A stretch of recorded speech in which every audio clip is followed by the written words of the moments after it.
Democracy Now!, democracynow.org, The War and Peace Report. I'm Amy Goodman. We're broadcasting from the Sundance Film Festival in Park City, Utah, as we continue to discuss the life and legacy of slain journalist James Foley. I want to turn to President Obama's remarks on September 10, 2014, 1 month after Jim Foley was beheaded by ISIS. In a region that has known so much bloodshed, these terrorists are unique in their brutality. They execute captured prisoners. They kill children. They enslave, rape, and force women into marriage. They threatened a religious minority with genocide. And in acts of barbarism, they took the lives of 2 American journalists, Jim Foley and Stephen Sotloff. So ISIL poses a threat to the people of Iraq and Syria and the broader Middle East, including American citizens, personnel, and facilities. If left unchecked, these terrorists could pose a growing threat beyond that region, including to the United States. 12 days after President Obama gave that speech, the U.S. began bombing Syria. Earlier this week, I spoke with journalist Claire Gillis, who was held with Jim Foley in Libya, went on to work in Syria. She came to Park City, Utah here for the premiere of the film Jim, the James Foley story. She said she's deeply concerned about how Jim Foley's death is used to justify more war. Well, I saw a very interesting article. I referenced it in the movie, and you can look it up pretty easily yourself. It's a Wall Street Journal poll that showed that 94% of the Americans they'd surveyed, which were all registered voters, 94% of them were aware of who James Foley was and how he died, which makes his beheading the second most known event in recent American history after 9/11, which is staggering to me. And I think it would have been very disturbing to him because he never wanted his face to be anywhere near what he went there for. He went there to show the suffering of the Syrian people. He devoted, quite literally his life to doing that. And to have become the sort of poster boy for renewed American involvement in the region, for, he's a propaganda element on any side of the conflict. You can see how he's been used for the coalition aircraft that are striking against ISIS. And if you take a look at ISIS recruiting material, you'll see a tremendous amount of his imagery and his words being used to draw new recruits to ISIS. So it's just this propaganda horrible gift that keeps on giving and reaping very bad fruits. Freelance journalist Claire Gillis, who was held hostage with Jim Foley in Libya. Well, we return now to our conversation with John and Diane Foley, the parents of slain journalist Jim Foley, as well as Brian Oakes, his friend and the director of Jim, the James Foley story. Talk about the progression of your efforts to get him freed, or keeping in touch with the government, or the government, U.S. government, keeping in touch with you to tell you what they were doing to try to free Jim. Well, we began to be a bit public after Christmas of 2012 because we were frantic. It was already, 6 weeks into his captivity, and he had vanished. And so, Jim's older brother, or next youngest, actually, brother Michael, initially was very involved, and I was. And also Global Post, one of the media organizations that he was working for, very quickly offered to stand up a security team to help our efforts. So we felt very grateful. We had the FBI, the security team, all of Jim's colleagues on the ground, Claire Gillis, Nicole Tung, and many others were looking for him. There was a big outreach at that point, but we couldn't find him. Did you feel the government was doing all they could? We certainly did, absolutely. We didn't know otherwise. And there were, You know, one of the things the James W. Foley Legacy Foundation is trying to do is to collaborate with the government so that there can be better interagency communication and better support for American families. There obviously was some of that lacking during our experience. What was missing? Mainly communication. You know, I think we have a very big government, and it was very hard for there to be communication between our many agencies, between FBI and state and intelligence. I think you've been instrumental in making the government re-examine how they deal with families of hostages. Your testimony before Congress in 2015, just a few months ago, was fierce in its critique. And you weren't afraid to name names about who you felt let you down. We were deceived as an American family. We were told repeatedly that Jim was their highest priority, your highest priority. We trusted our government to help him return home. During the brief month that Jim's ISIS captors reached out to negotiate for his release, our government refused to engage with the ISIS captors, leaving us alone as parents to negotiate for our son's freedom. 18 months after Jim's captivity, our family and 3 other families of hostages held with Jim in Syria were threatened by Colonel Mark Mitchell, member of our National Security Council, with prosecution by our government, although there was never any precedent, if we attempted to raise a ransom to free our loved ones. He also very clearly told us that our government would not ask allies to help negotiate for the release and would never conduct any military operation to rescue them. He made it very clear that our United States government planned to abandon these 4 Americans. They threatened you with prison if you tried to save your son? Well, we can't say they. You know, this individual did. And, you know, that was very intimidating. We had legal counsel that there was no precedent for that, that other American families had, in fact, needed to raise ransom in a kidnap situation. So we knew, John and I knew that that was not true. But it was very intimidating because he was from the National Security Council.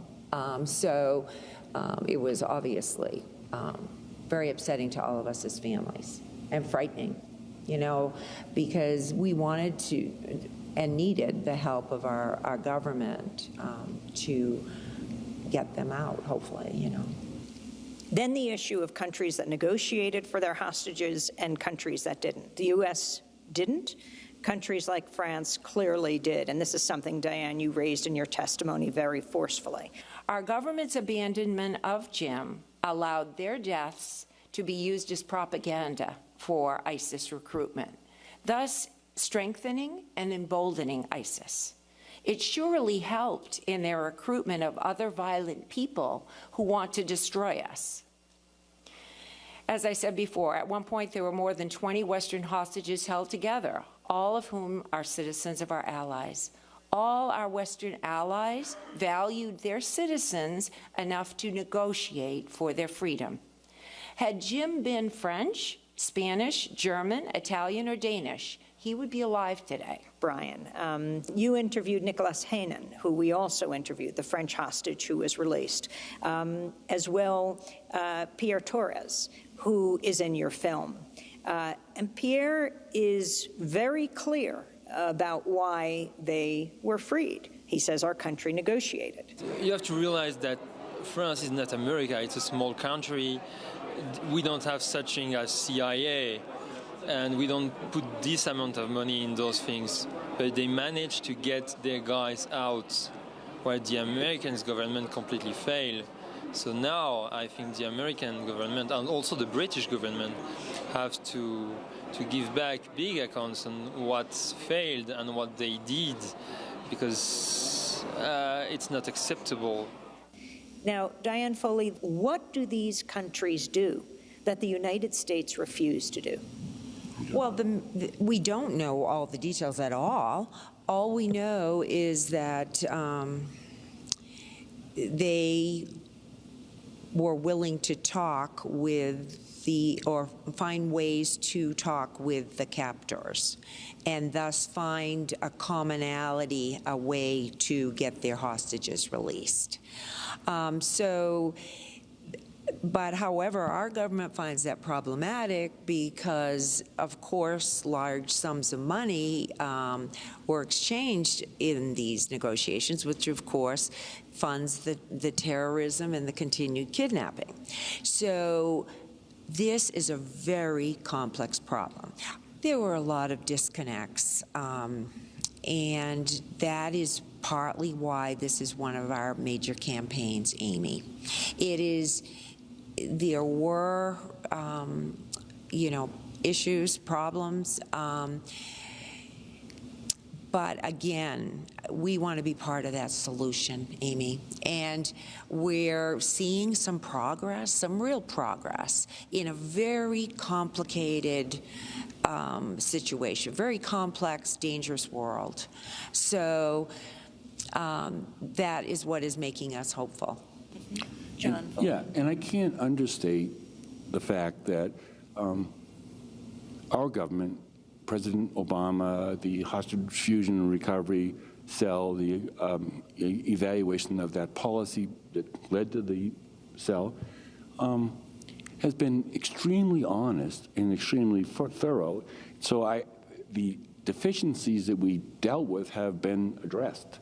And I think that it's going back is not going to do Jimmy any good. It's not going to do us any good. What we have to do is focus on the future. And I think we have a brighter future because of what was done because of the 4 Americans and their loss of life. What do you feel, what is your understanding of what the U.S. ransom policy will be going forward? It hasn't changed, Amy. The policy really hasn't changed. Our policy states that we can negotiate, but not make concessions. Our policy is certainly against ransom and, the trading of prisoners and such. The problem is this is not black and white, and our government certainly realizes that. There's a lot of gray areas, and I guess we would like Jim's legacy to be such that at least this issue is a priority, that American hostages are important, and that we need the best of what our FBI, intelligence, and State Department can do to free them. When you start talking about responsibilities, I think it's really important to expand the idea of responsibility. You can talk about government responsibility, you can talk about personal responsibilities, and I think we all, in a way, have a responsibility. And I think one other big factor that I hope that the film brings up is that, Jim was a freelance journalist, and that's a very different job description than a journalist who works for a foreign bureau. Let's go back to Jim, the James Foley story, to a clip that features 2 freelance journalists, Claire Gillis, who was held hostage with Jim in Libya, and Nicole Tung, who worked with him in Syria. Freelancers decide to work together just on the basis of this initial quick read chemistry. I saw this new guy who I hadn't met before. He looked friendly enough, so I said, "Hey, what's up?" He said, "Oh, not much. Going to the front line." And he'd heard a lot about Libya and the fact that it was very cheap to work. Rebels and protesters were eager to show us their side of the story. They were driving us all over for free. They were translating for us for free. Many of us never really experienced the luxury of journalism in its heyday. What we do is journalism on a shoestring budget. So we've had to be a lot more resourceful in a way and just more street savvy. Brian Oakes, continue talking about freelance journalists. I personally believe that we also have to look at the people that hire journalists, whether freelance or right. So I think with the foreign bureaus and the media companies, I think there's also, we can talk about government responsibility, but I think there's also the employer responsibility, and I think that's just an important part of the equation. Absolutely, Brian. And that is our second campaign in the Foley Foundation, that very thing. Brian, you clearly touched many people with this film, and among them was one of the world's most famous musicians, Sting. He actually helped to compose the final song in Jim, the James Foley story, The Empty Chair. I had a chance to talk to Sting with Diane and John right after the premiere of the film. I think the film is probably one of the most important things anyone will see this year. I guarantee it. I'm here to support it. It's a vitally important message because Jim Foley is the antidote to so much nonsense that's being spouted in the world about immigration, about religion, and he was a good, courageous man. The answer is not guns and bullets, it's compassion, it's love. It's infinite mercy. It is. And Jim Foley represented that in a very, very powerful, irresistible way. So this is a message that needs to go out. We need to hear this message. That's the legendary musician Sting, along with Jim Foley's parents, John and Diane Foley, and Brian Oakes, director of Jim, the James Foley story.